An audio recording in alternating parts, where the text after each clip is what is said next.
Hi there, it's Martin here with a video for Keen Ear. Hi there.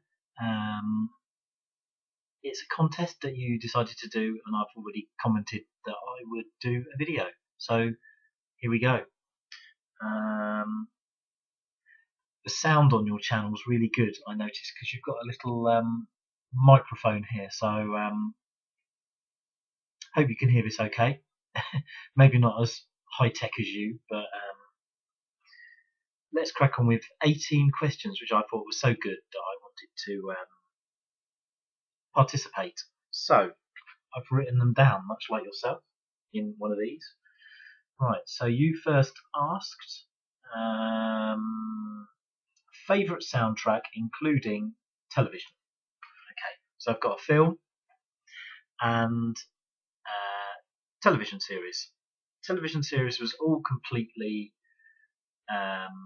new music, and it's Twin Peaks, which I would actually say probably the music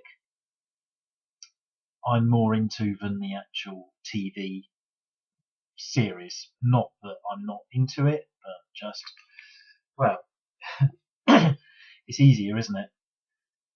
This is only going to take an hour to listen to, or less, and the series will take a couple of days at least.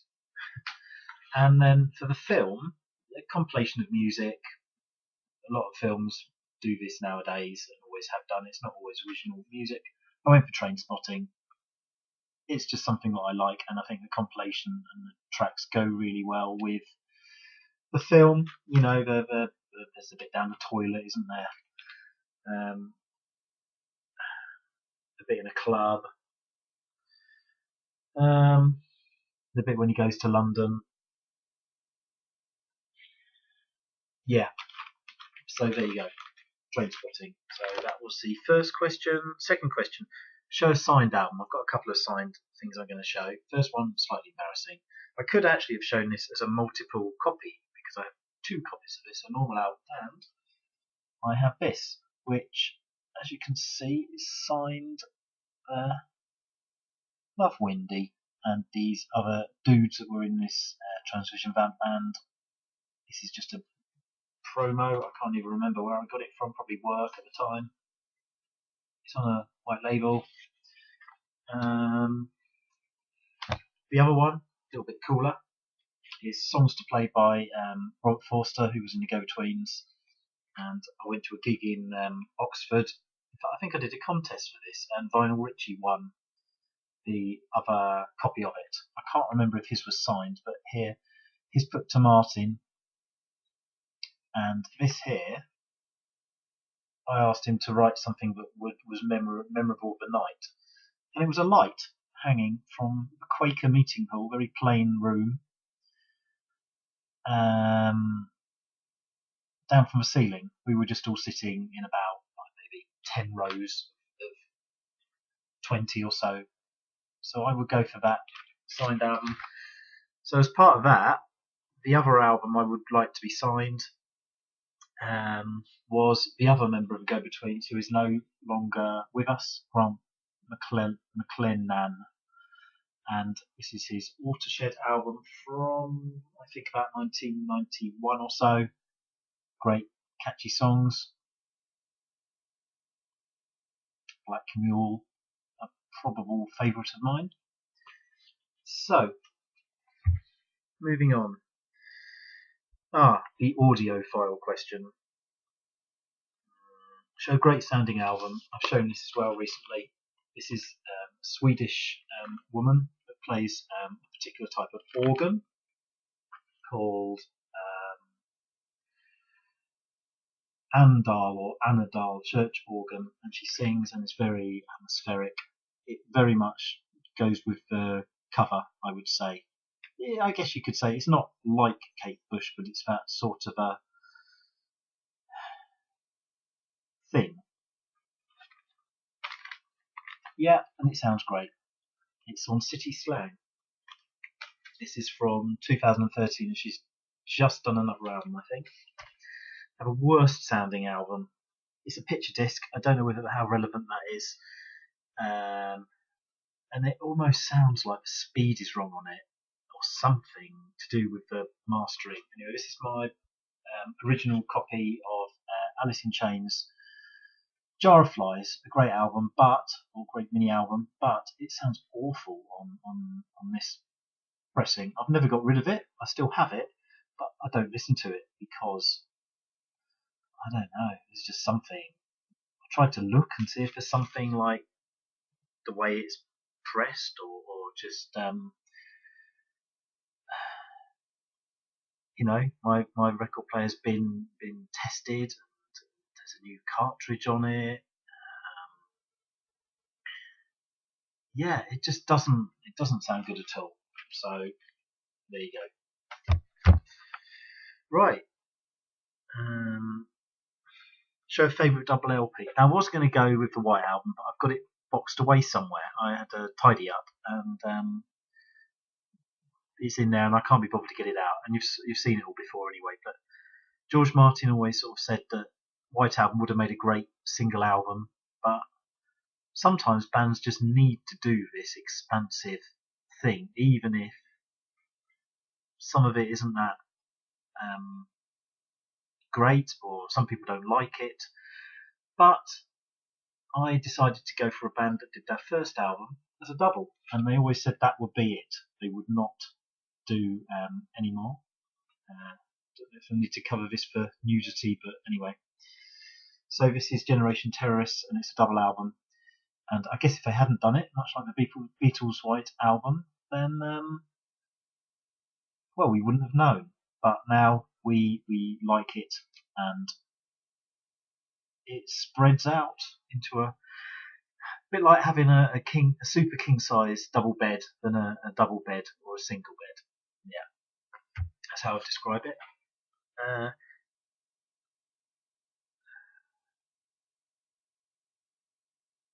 Show some 7-inches. Right. Just a bit of fun here, not too many. Okay. David Brent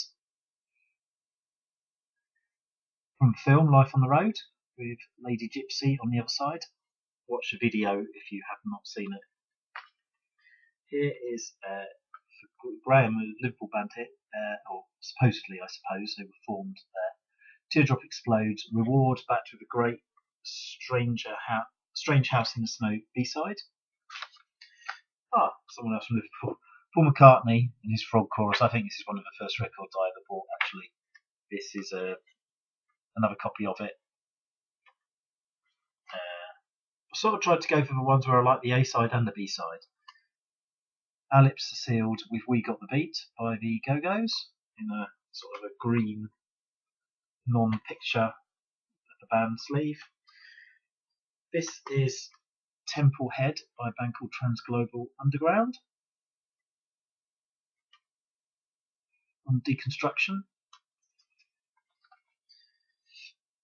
This is Al Delori and Mandingo, and it's Right On and Jesus Cristo on that side, 99p from Oxfam there. And as far as I know, this was the only way you could get the Disaster Area, the loudest band in the universe record on this single. I think it got re-released or even whatever, same package, not sure, for a record store day. So that concludes my 7-inches. I did a 7-inch video once. I don't know if anybody watched it, so good fun to do, but I don't know. People are, I don't know, just not so into it maybe. Or those that are very specifically are Northern Soul, for example, I suppose. Right. Overrated album. This album had 2 singles on it that were great. The album is pretty much, to me, quite similar but a bit dated.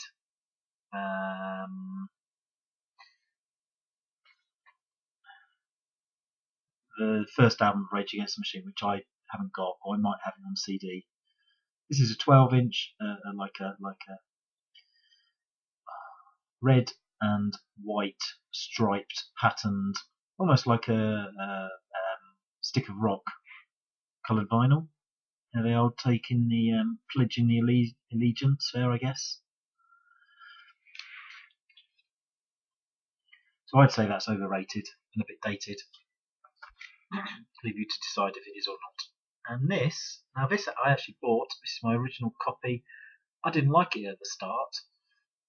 It was a band that had one big hit single, and its play might be Giant's Flood. And yeah, I didn't like it, and then now it just all works out. It flows. So I don't know. I guess my taste has just changed since 1990, 1991, 1990. Yeah, it was almost like the first sort of odd, different album I guess I liked. Right, Beatles or Stones? Beatles. Rubber Soul with an Obi. And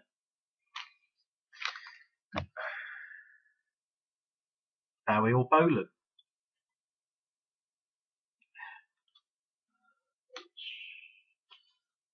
David Bowie. Sorry, David Bowie, and this is a Love Is Lost 12-inch Hello Steve Reich mix by James Murphy for the DFA. I've shown this as well. Seem to be showing the same records, but there you go. Prince or Michael Jackson? Gone off Michael Jackson a bit. Prince. John Bellamy showed this as well in his video. Check it out. And this has got a sort of, not an Obi, but it's got a fold out bit that hasn't fallen off it. There it is. Trying to escape, but not quite made it yet. Presley or Berry?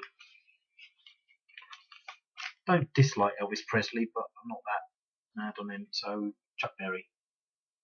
Cheap compilation there on something Philips, on something called Rainbow NSW. I'm not even sure what that is. Is that New South Wales or? Well, anyway, it's a label. And then the most ridiculous question ever: Cliff, Cliff or Hendrix? Cliff, I would say, has done about 5 good records. He's done Move It, Devil Woman, Wired for Sound. I'm struggling. Living Doll, the one with the young ones, and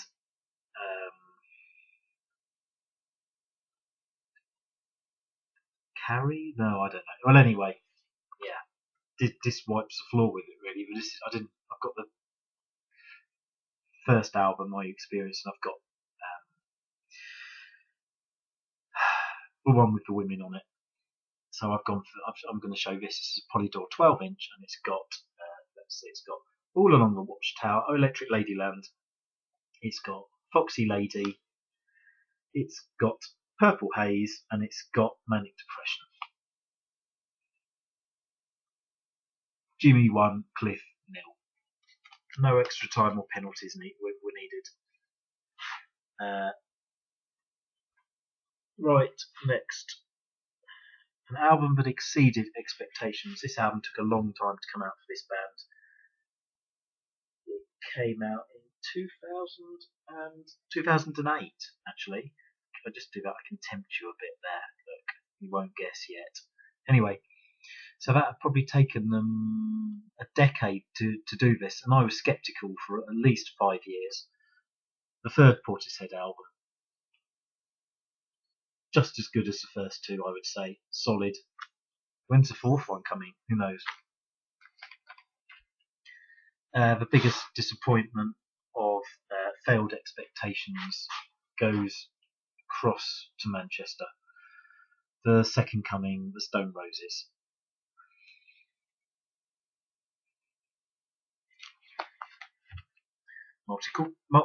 Multiple copies.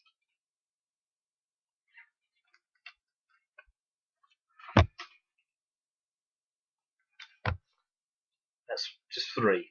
I'm not like doing the same one over and over again there. Which bringing over 15 minutes. Sorry, Graham. Is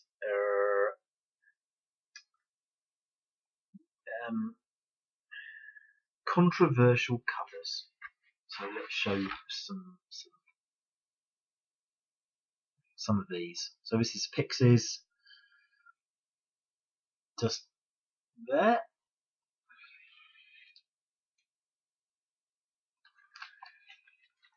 It's called Surfer Rosa, and then this one, let's just double it up again. This is an album called Chocolate and Cheese, and it's by a band called Ween, and it stops there, as you can see. And oh, actually, there we go. Something added bonus extra. So keep up the good work, Mr. Keen here. Like your videos, especially like discussion sort of things about something. And thanks for watching this. I hope it's acceptable and followed all the rules of your competition. So that's it. See you soon. Cheers. Bye.